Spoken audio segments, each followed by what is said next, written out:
Hey everybody, I'm here with another ministry update for our work with Communitas North America. And I've actually titled this one, Could Joe the Plumber Plant a Church? I don't know if that's showing up in your description or not, and I'll get to that. But hey, first off, it is Christmas, and Christmas is only less than a week away. Looking ahead to the Christmas season, thinking about the Christmas season. Um, One of the things I think about with the Christmas season is always the shepherds.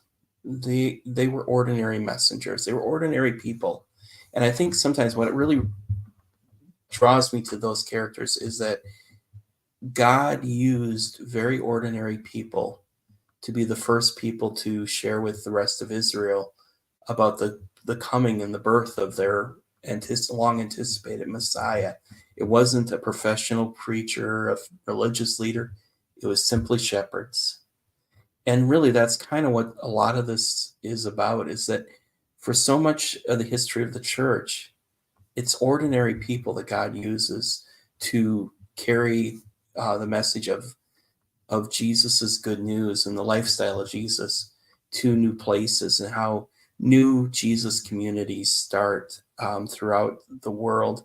In fact, as I was thinking about this one, I was thinking about remembering reading Gusto Gonzalez's history, one of his books on of church history.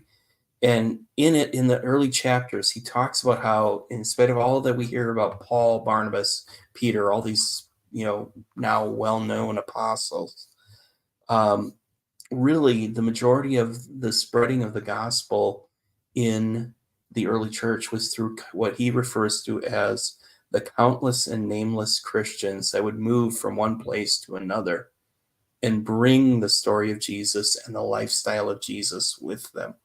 They were often like merchants, or they were slaves, or some other travelers that, for whatever reason, sometimes because of persecution, they would move from one place to another, or because of commerce. And it's always kind of this thing of how God uses ordinary people to share and bring good news to the world. And when I'm working with Communitas, particularly when I have conversations with our global advancement team leader, he will often kind of ask the question, kind of start a statement with something to the effect of, if we believe Joe the plumber could start a church.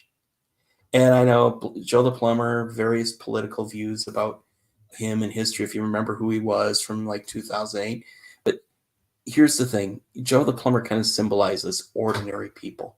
It was kind of like that was what the whole Joe the plumber shtick was about, is ordinary people interacting with the political process. And in the same way, could we see ordinary people starting and shaping faith communities that love like Jesus in their neighborhood?